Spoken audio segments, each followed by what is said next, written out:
Bonjour tout le monde et... Bonjour Simba. Bonjour, ça va? Ça va et toi? Bah ouais, ça va bien. Bref, qui est Orelsan? Orelsan, de son vrai nom Cotentin Aurélien, nom de victime, est né le 1er août 1982. Alors, pour la petite info, gamin, le 1er août, c'est la fête nationale suisse. C'est là où on mange des saucisses, qu'on fait des feux d'artifice, et puis qu'on chante hop Suisse, ta grand-mère a mal aux cuisses. Donc ce jour-là, c'est un petit peu comme si nous, tous les Suisses, on fêtait l'anniversaire d'Aurel. Ouais, c'est marrant. Orelsan se fait connaître au début des années 2000 via le réseau social MySpace, où il poste ses premières chansons comme La Saint-Valentin. Mec, je comprends pas. Chaque fois à la Saint-Valentin, je me fais plaquer par ma meuf. Bah t'as dû faire un truc de faux, je sais pas. Mais non, pourtant je fais attention à tout. Je lui offre des fleurs, je l'amène dans un putain de resto, je lui offre des cadeaux. Et juste avant de conclure, je mets cette musique. J'aime pas trop les 14 février. Je te tèche la veille et je te rebaise le lendemain. Suce ma bite pour la Saint-Valentin. Non mais attends, mais t'es complètement con quoi. Pourquoi? Bah t'as vu ce que tu mets, c'est normal qu'elle ait envie de partir après. Ah bon. Bah ouais, bref, t'as essayé de la retenir, tu t'es excusé au moins. Non, après je mets cette musique quand elle veut partir.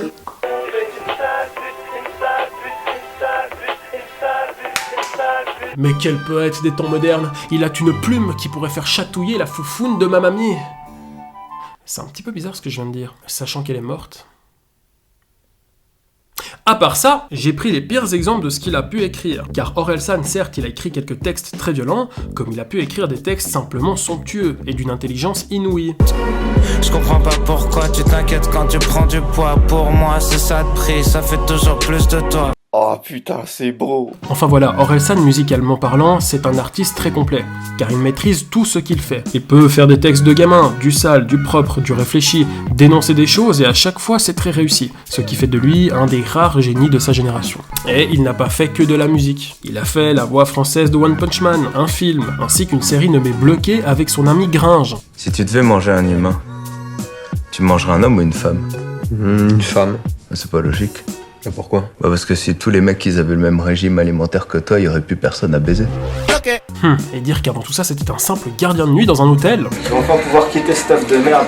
Comme quoi, il faut toujours croire en ses rêves les enfants. Un jour je serai le plus grand youtubeur de tous les temps et respecté. Bon Kevin, t'as bientôt fini de récurer les chiottes, les clients ils vont arriver là. Oui patron, on en a encore pour 5 minutes. Je devrais peut-être faire une vidéo sur les toilettes. Ah non, ça marchera jamais. Yo tout le monde, c'est Squeezie. On se retrouve aujourd'hui pour mon tout premier podcast. Bon bah comme premier sujet de podcast, j'ai décidé de faire les toilettes. Alors, au début de sa carrière, il s'est lancé dans le battle rap en affrontant Mike Horny face à un jury composé de célébrités comme La Fouine, Booba et Diams. Et devinez quoi? Eh ben il s'est fait sortir au premier tour. Il était même hué par le public et le jury se moquait carrément de sa performance.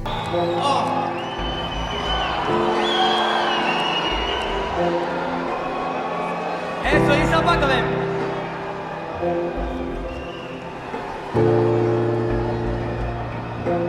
Ah, et dire que maintenant, aujourd'hui, tout le monde le suce la bite. Et même quand c'est pas le jour de la Saint-Valentin. Ouais, c'est marrant.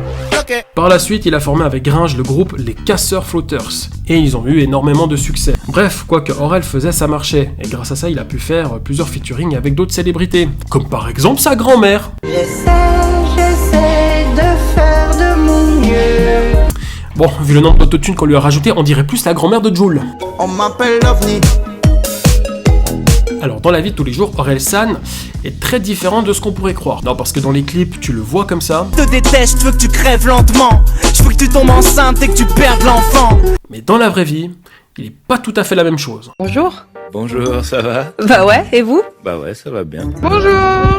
Bonjour, ça va? Bonjour, c'est Orelsan, je suis sur France 3 Pays Basque et je suis très content de pouvoir faire cette interview à Saint-Jean-de-Luz. Bonjour le Pays Basque. Non mais sérieux, il doit pas être seul dans sa tête. Rien que ces changements d'humeur, mais c'est très glauque. La question. Est-ce que vous avez déjà dit que vous avez... Il est vrai qu'Orelsan a une personnalité bien à lui. Quand tu le vois comme ça, il a l'air tout innocent, naïf, tête en l'air, un peu maladroit, ce qui donne lieu à des situations comme celle-ci. Est-ce que vous avez déjà dit que vous avez la voix d'Homer Simpson Ah, c'est marrant. La voix française. Ouais, la voix française d'Homer De Simpson. Philippe Pétieux. Ouais. Non, on me l'a jamais dit. Parce que... Orelsan a également une phrase bien à lui qui est Ouais, c'est marrant. Ah, c'est marrant. donc, pour être un Orelsan, il faut parler comme un mouton. Salut, ça va? Ouais, ça va bien et toi? Ouais, ça va. Tu fais quoi? Bah, rien et toi? Ouais, bah rien. Bon, bah j'y vais, hein. Bon, bah à plus. À plus. Dire c'est marrant pour tout et n'importe quoi. Ah, je t'ai pas dit, mon chien il est mort la semaine passée. Ah, c'est marrant. Moi, je t'ai pas dit, mais quand j'étais gamin, ma maman, elle m'a abandonné sur l'autoroute comme si j'étais un vulgaire chien. Ah, c'est marrant. On a vraiment des vies de merde. Grave. Ah, c'est marrant. Alors moi, ce qui m'a fait surtout adorer Orelsan, enfin, non seulement artistiquement, mais humainement, c'est lorsqu'on le voit sauver une personne qui se faisait étouffer par la foule pendant un concert, et qu'en même temps, dans le plus grand des calmes, il continue de chanter.